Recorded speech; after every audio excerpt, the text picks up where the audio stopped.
to the Be Better podcast with Infinity Real Estate Services. True stories from Bakersfield's business owners and entrepreneurs. We have sold over 50,000 homes in the Kern County area, and we are still going. Delete your limiting beliefs. If you have a dream, turn it into a goal. Only massive, inspired action will get you to where you want to be. If you're starting a business or looking to grow one, you're in the right spot. Welcome to the Be Better experience. Hello, podcast fam. Kelly Carrera with Signature Home Lending, and I'm here at Infinity Real Estate today on our Be Better podcast. And I have a new friend, Gabriel Ramirez, from one of our local nonprofits that I would like to introduce you to today and learn a little bit more about Gabriel and what he does for us. Good morning, Kelly. Good morning. Thank you for inviting me here. Well, thank you for coming. I was really excited. You jumped on it quick, so I didn't have to twist your arm too much. Yeah, normally when it comes to fundraising and such, we're all in. Definitely. So I guess the more awareness we can spread and such, the more advocating we can do, the more outlets we can use, the better. Perfect. So you came along at the right time. Good. Well, I'm glad I did. I'm glad you did as well. So Gabriel has a local nonprofit called Serving Hope, and very newly started, but has done some really amazing stuff in just a matter of a few months. So Gabriel, tell us a little bit. Actually, I was really impressed with your story of how you got started initially. So would you mind sharing that and then kind of telling us a little bit more about what you do? So about 16 years ago, I was at a camp, and I met a gentleman by the name of Glenn Denton.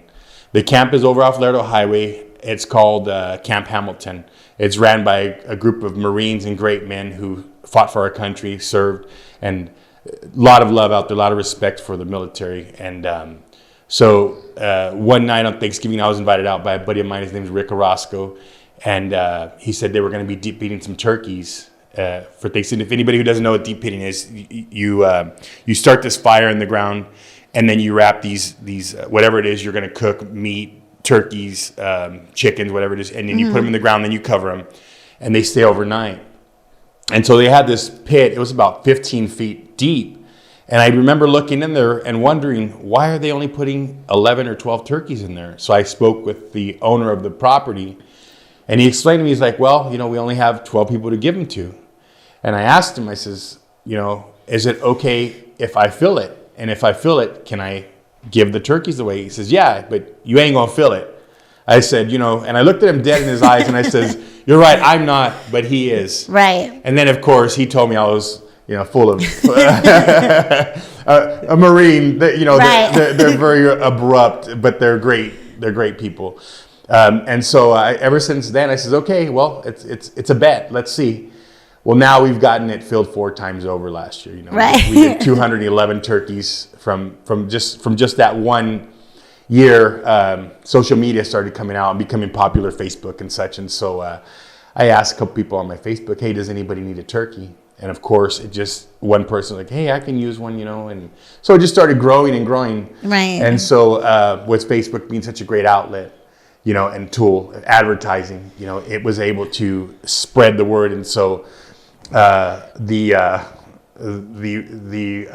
name Turkey Guy started getting stuck with me. I says, I don't want to be the turkey guy. We've got to change the name. So last year I spoke with a good friend of mine, Rolando Alvarez, who owns Big Rolls Barbecue. We started talking about opening a nonprofit and such, and so it just came to life. So that came after the turkey story. Yeah. Okay, but yeah. that just kind of fueled your fire, so to speak, about serving and growing more like with the community. Yeah, absolutely. Okay, well that's great. So I know we have there's a lot of stuff that you do, and I'm really excited to be a part of this. So everybody knows I keep putting it out there that this is my year for community. So I feel like I have a bigger purpose in my life, and I want to be better in my life and my choices, and my just have more purpose in everything that I do. So meeting you is perfect, and Serving Hope is my jam this year. Our foundation, Serving Hope, is what we want to do. We want to serve hope. There are a lot of homeless people in this community who, we walk past every day. we don't even acknowledge them. And a lot of the times, even just acknowledging them, hey brother, good morning, or buying them a cup of coffee, it makes their day. There are people who say and that. I have to tell you that there was a gentleman that I used to see at one of the fast trip gas stations all the time. His name was David, and I used to just say hi when I was going in the store. And one day I sat down with him outside and just had a conversation with him and his puppy out there. So I got to kind of see it from his perspective of the people coming in the store, and I felt bad a little bit because I think I was messing up his thing there. But people that walking by and exactly what you said, not making eye contact, just rushing by, or just faces, or just dismissive, not very much kindness at all. Yeah. And it was I don't know, a little eye opening. I mean, I generally do try to have a conversation. Or just say hi or God bless you or something. Amen. But seeing it from that perspective was a little bit different. And one thing too, I think that's so important is, just treating them like people. All these people have stories. They have reasons why they're where they are, and some of them are really cool. I mean, you have to be careful. I can't just run. Yeah. You have to be cautious of your surroundings, but yes, you're right on that. So sorry, continue. I agree. Everything you just said, you agree. When you get to sit down and talk with some of them, you don't realize their story, how they got there. Yes. We walk past them every day. We interact with them every day, so to speak. We see them everywhere. We're driving, and we get complacent. Yes. And we keep going. And sometimes, just that little, hey, how you doing? I'm having a good day today, thanks. Or yes, I'm having a horrible day. You never know. You get the opportunity to pray for somebody. The Lord's going to put that in your heart. Asking people's names. There was a lady that I used to see that when we would go out and talk with people, or sometimes donating items, to the men's home or different places we go, she would always stop and grab their hands and ask them their name, and then ask them if there was something that she could pray for them. And so I just loved watching her do that. And so I wanted to do that. So I would see people and I would go and talk to them, but I'd always forget their name. And then I would leave it. I'm like, I forgot their name. But I think that's so important, just to more humanize, right? And the connection. And some of my best stories, there was a gentleman that used to come by I'm getting off topic a little bit, but this is something really important for me. There was a gentleman that was one day sitting outside our office, and I talked to him, and he was kind of distraught, but I didn't feel like it wasn't really connecting with him. And I was trying to help because he looked sad, and I just wanted to cheer him up. So I went in our office, and I got Lori, who is amazing. She's our marketing manager at Signature. I said, hey, there's this guy outside, and, I just can't really. She said, no problem, I got it. So she goes outside. I'm in there working. Like 45 minutes later, I'm like, oh my gosh, where's Lori? Like I forgot about her. So I run outside to see her. And this guy jumps up, and he's smiling and just, so happy, runs over and hugs me, and he just says, thank you. So wow. I knew she's just such an angel. So whatever, she just says it. She says it's God. God gives her the words. Totally Amen. Believe that, but she is the vessel. And so she told him, come back tomorrow, and I'm going to give you a Bible. And we kind of waited all day, and he didn't come. And then kind of towards the end of the day, we're walking out, and here he comes across the parking lot. So she gave him a Bible. And he continued to come back every once in a while. I'd see him out there. So he would come and visit me in the office. We'd sit in there and have a soda and chit-chat. Most amazing guy. And the funny thing is he had tattoos all over his face. So if you just saw him randomly somewhere, probably a little intimidating, a little scary. Yeah. He was one of the most kind, charismatic people I have ever met. Every time he talked, it was just... so engaging. I couldn't take my eyes off him every time we had a conversation. And I would tell him, man, this is wasted here. Like, you got to do something else with this. Like, and he's like, oh, the way I look, it doesn't matter. Like, it's different now to me. There's so many groups and churches and places out there that they don't care about that stuff. Yeah. Like, and so I kind of lost touch with him after a while. And then I saw him and he wasn't doing so good. So I don't know where he is now, but... Vernon, I still think about you all the time. So, but that was something that was so special to me that I just had this a friend, that I met out there, and I really looked forward to seeing him and our conversations. So you never know, and this isn't somebody that was involved in my everyday life. It was just somebody I saw in the parking lot every once in a while. Yeah. But those things are what really Connect us. Yes, connect us. And so make those connections with people. I encourage that. So that's amazing, by the way. I'm so glad you get out and outreach and do that. It's what we should do as a society. Right. You know, the fact that you met him and made a friend. I mean, I'm sure if he's watching now, I mean, God bless you. I hope you're doing well. And Kelly here seems very enthusiastic about meeting you, and I could feel the passion in you telling that story. That was amazing. Yes, and even during COVID, I remember when he came over there, and then I told my husband, I saw Vernon. He says, "You didn't touch anyone, did you? Because it's COVID." And I'm like, "Of course not, honey. Sorry," but I was like, "Yes, like those are my friends." But I'm sure you have some amazing stories about people that you've met. Like, maybe tell us something about that. Like some of the people that you have taken these donations to. Well, the other day we had, or back in January, I say everything is the other day because it seems like everything just kind of blends into one all the time. So this past January we were accepting clothing and such, like I said, for the barbecue that we did with Big Rolls and DeGray's and a lot of other people that were there. And I don't mean to leave anybody out or miss anybody, but so. There was one that stood out the most. She was going through clothing and such, and she says, "Wow," she's like, "Thank you, Lord." She's like, "Now I have clothes for an interview." You know, wow. and it's amazing because we're thinking of keeping them warm. We're thinking of just getting them to the next day, and they're thinking of that positive transition of now I have clothes for an interview. It's instrumental, right? I mean, it's key because her process is, I don't want to be where I'm at anymore. I want to excel and look at the tools that I'm given. If you give people the tools to succeed, I always use the analogy, you give them a fish, you feed them, for a day, you teach them to fish, then they can fish for themselves. Right. Well, let's buy a boat and take them fishing. You know what I mean? Like, let's do this, which is what we're supposed to do for each other. We're supposed to teach each other how to fish and get them out to fishing and such, right? I remember the first day when I had met you at the park because we were at Mill Creek doing something with the rental assistant, and then Gabriel pulls up and then he goes, "Yeah, I got some stuff to donate," and my aunt tells me, "Hey, can you put some stuff in your car?" I go, "You had your whole truck packed, like tons of stuff. We barely squeezed all that stuff in my SUV." And then drove it over there. So I know, like this, I really feel like you're anointed in this position in this organization, and I'm really excited to be a part of it. I can't wait to see all of the good things that come from it. But I know we have specifically a fundraiser coming up this next Saturday. Can you tell us a little bit about that? Yeah. So Big Rolls. Let me go back about a minute here. So Big Rolls. Was instrumental when it came to cooking because we have the desire to cook, we have the desire to feed. The only thing is it's just being able to cook for that many people. Right. So every year for my birthday we get out to the parks, we barbecue.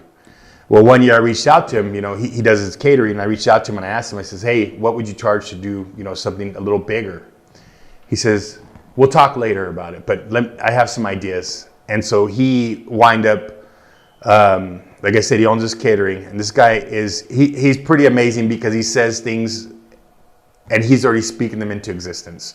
He has a positive outlook. He can already see a goal before it's even met. It's a great guy. Yeah, and so he says, "Let's do this. We'll do 250 hindquarter plates." I said, "I don't know how to cook 250 hindquarters." He says, "I do, don't worry." So we went out to the Rio. We met them for the Thanksgiving thing, coincidentally, the year before. Through Tracy, I believe it was, or Melinda, over at the Rio. And so her and Christy gave me a call. He says, "Hey, we heard you're the turkey guy." Again, the turkey guy. I don't want to be stuck with that name. So the Serving Hope thing was like... so anyways, Rolando, not to jump around, but Rolando was very positive about feeding 250 people. And I'm thinking, wow, how are we going to do this? So we got together on my birthday about 2 years ago. And he brought his truck out and his Santa Maria grills and the wood, and we just sat there and we just cooked. And he cooked right there outside? Right on the spot. Yeah, you could smell the barbecue for miles, and the residents at the Rio just came out, and so we made it like a big thing. We asked people if they wanted to donate clothes, blankets, socks, because it's in January, so we know winter's coming, or winter's Right. already here. It's starting to get a little bit colder. So people came out and they flocked out and they came out and they brought items and such. And so the reason I mentioned Big Rose is because he's the one putting this thing together. He reached out to me and said he's got a friend named Gabriel Padilla who has a daughter that was diagnosed with the rare form of leukemia, and it's in her spine. She's 12 years old. She's staying at the Madera Hospital now. And so Big Rose had the idea of doing another fundraiser selling tri-tip. I got to mention, he makes his own seasoning, which is amazing, by the way. Get you a bottle. It's only $15 in stores. It's around Bakersfield. I know it's a shameless plug, but No, it's great. It's really good seasoning. So Big Rose is friends with Adam at Haas, and I'm gonna get this SSD and Chase and Frank over at SSD and Chase at Performance Auto. He's good friends with them, and so they offered to open up their sidewalks and their front parking spaces for a place so that we can set up the barbecue grills and sell sandwiches, have raffle baskets. We're going to have a band out there. It's going to be a live band. Okay. And so Gabriel and his family will be out there. I'm not sure if Adriana will be be well enough to join us, but she'll be there with us in spirit, of course. So we'd like to raise as much funds as we can. So we have started selling pre-sale tickets. The tickets are going to be coming with, the meal is going to be coming with a tri-tip sandwich, a bag of chips, and a drink, which was graciously donated by Pepsi. Wow. So, and we have a bread guy who always comes through and donates for us as well. We have a bunch of people, and I don't want to miss anybody, but a good friend of ours, Sabor, Tony with Sabor Catering. He donates a lot of the chicken and stuff like that or gets us great deals on it. We've had Choice Cut Meats donate such. Big Black Hammers Smokers, which is a good friend of mine, Joey and Laura Martinez. They're a little they're a local welding shop that makes barbecue grills and welding accessories and such. And of course, our family and friends who've come together. Everybody pulls together. I had a call from a catering company who wanted to donate all the chips, which was great because the less we have to pay for, the more we can put in Gabriel Padilla's pocket for Adriana, Right. for whatever it is they need. As you know, cancer is an ugly thing, and it comes with the financial hardship of you don't know when or where the next bill's going to come from. Right. Last year I worked with another nonprofit. It was called the Heather Delilah Foundation. Great organization. They do a lot of work for cancer patients, and we were working with a little girl named Delilah who just melted my heart the second I met her years ago. And unfortunately she succumbed to cancer. I don't want to say she lost the battle, because in my opinion she gained her wings, but it's very sad to realize that kids are fighting cancer, and having to pay. Right. I mean, I'm not shaming any government or anybody like that, but I find it disheartening because, Gabriel and his family should be able to be there. They shouldn't have to worry about whether on their daughter. whether their mortgage is going to be paid or whether their lights are going to be on when they come home. Right. And so this is one of the fundraisers we've been doing. But I guess the reason we started Serving Hope in the first place was to help with the homeless population. The homeless crisis is escalating big time. There used to be one at the stores here and there, every so often, but now it's like every freeway overpass, every street, everywhere we look, it's among us. So what we started doing is we started cooking, of course, and finding ways to be able to help, and be instrumental in our community, because we do live here. This is our Gabriel, backyard. when you do you was talking about feeding at the Rio. So the Rio can you tell me what that place is? Because you mentioned that in the residence. Yeah. So the Rio, the way I understand it, is it's a kind of a living home.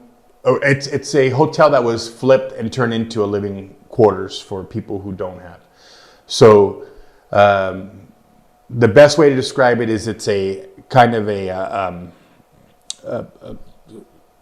not a Section 8, because they do still pay their full rent, but it's kind of like a place where they'll take you. So it's like assisted housing? Assisted housing, yeah, there you go. That's perfect, yeah. Okay. And then that's who you were feeding when you did the, like the big event at the Rio? Yeah, that's the big event we did with Big Rolls, yeah. Okay. Before it was out at Mill Creek Park or at Sumner. You know, we do a lot of that. Right. We go out to Baker and Sumner. We're right in the heart of the community is homeless. Okay. So we'll be out there, we'll get in the weeds of it, and we'll feed. We'll make sandwiches. My daughter Aaliyah and I, my sister Sandra, my mom Patricia. You know, we have a great upcoming young lady. Her name is Renee Tejada. She's our president, and she has this passion that, you know, it was a lot of it was thanks to her, because when I mentioned opening a nonprofit, she's like, Gabe, I do this and I do that and I've done this before, and I'm just like, okay, you're in charge.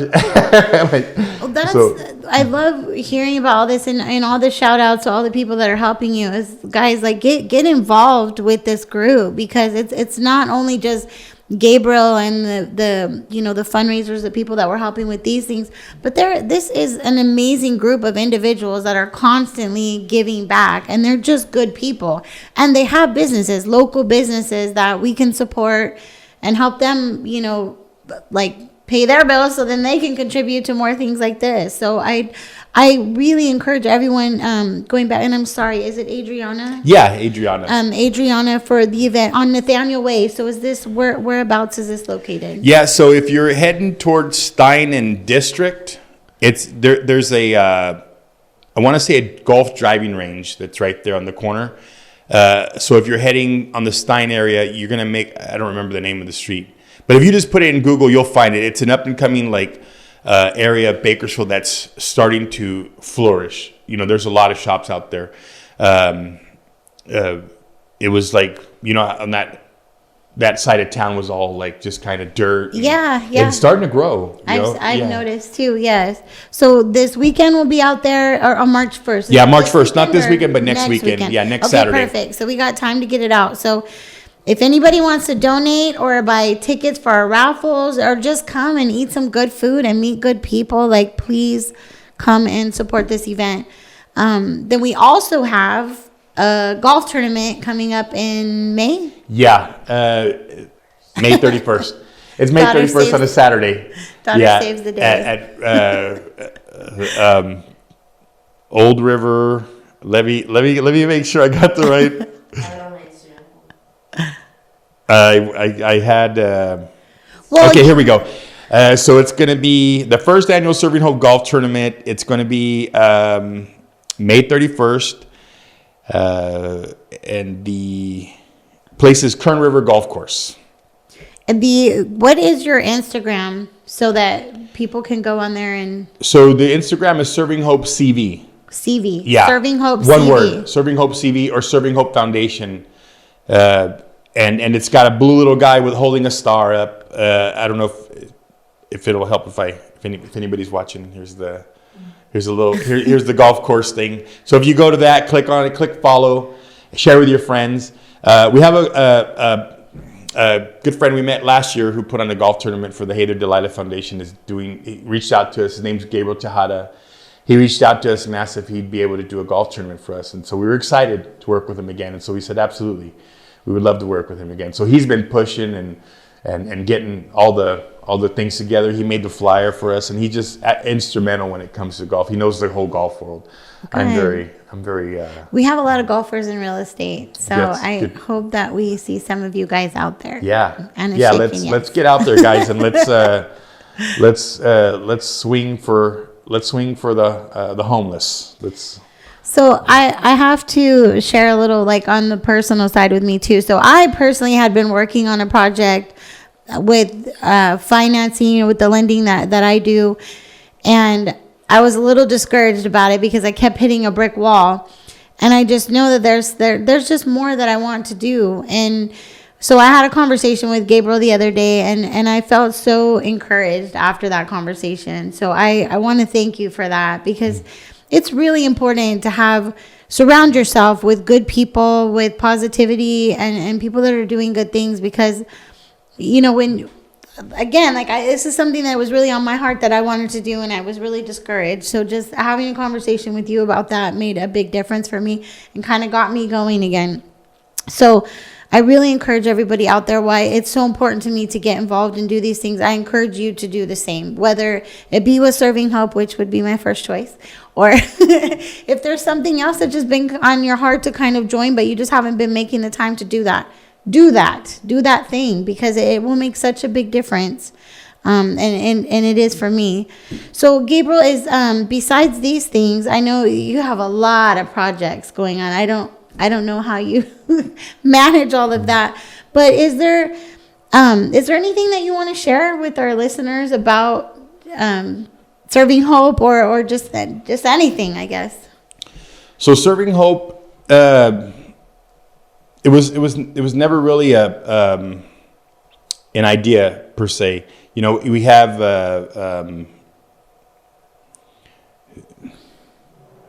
I guess the word say it all, Serving Hope. You know, it just came to us one day. We were wondering, like, what can we name like a nonprofit, and what can we do? How can we do? Because, you know, having a nonprofit gives us that advantage when it comes to asking from local businesses and companies, because, you know, a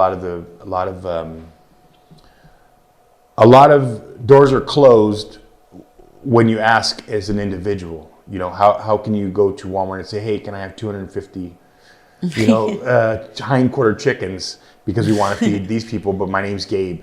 Well, hey, Serving Hope would like to ask you to donate, and here's our EIN number, here's our 501c, which we are a 501c as well. So anything you are able to donate is a tax write-off. I know most people don't worry about that, but we say that because, you know. No, that's good. Yeah, but when I tell people that, they're like, we're not doing it for the tax write-off, you know. And I love it when they say that, because their heart is in it, you know. Right. The glory's not ours, and I say that faithfully. With, you know, I mention that in everything I do. To God be all the glory. Without Him, we're nothing. You know, He's the one who's given us the tools. He's the one who's given us the desire. He's the one who's given us the passion to be able to do what it is we do. You know, in the Bible it says He thanks us for feeding Him and for clothing Him, and we ask, when did we clothe you? He says, whatever you did for your brother, you did for me. You know, and church has been instrumental in my life. You know, I believe that if we don't believe in something, we don't stand for anything, right? You know, and God has continued to give us tools. I could tell you story after story. I know we're short on time, but I could tell you story of testimonies of things that He's done for me personally to continue to keep this going. And you know, if you'd asked me last year, hey, you want to do a podcast? What for what? You know, but here He has me with you, and I appreciate meeting you, and I thank you for inviting me here. And you have made a friend for life. Yes. And I feel the same. Thank you. No, I am really excited about this, and I feel the same way. Last week we did the podcast. We had Gary Barber from the Oaks Community Church where we attend, and there's so much outreach within the church community, whatever church it is that you feel comfortable, because it is a group of people and everyone's different, little different structure and style of preaching and music and all of that. So I do always encourage people to try it. You know, if you don't already have a church that you're attending, there's a lot of them here in town, and the Oaks Community Church again is where I go. And I don't know, Gabriel, where do you attend? So I was attending a place called New Beginnings with Pastor Troy years ago. Now I church is in my heart, in my home.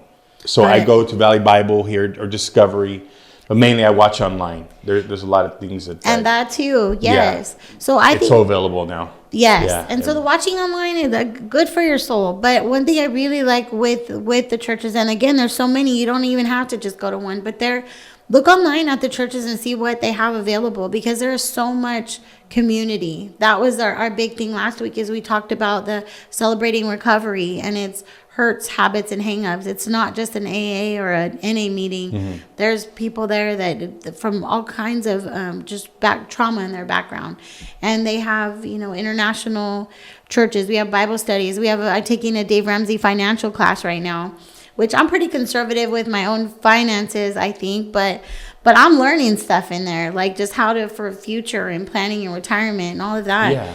And that's all at church. And then we're having something that's teaching us how to do wills and trust. And there's so much community out there. So I know we're kind of wrapping it up, but Gabriel, I want to thank you again for coming today and sharing your story with us. Well, thank you for having me. A little bit about Serving Hope. You guys are going to hear that out of my mouth all year. Serving Hope, Serving Hope. That's what we're doing this year.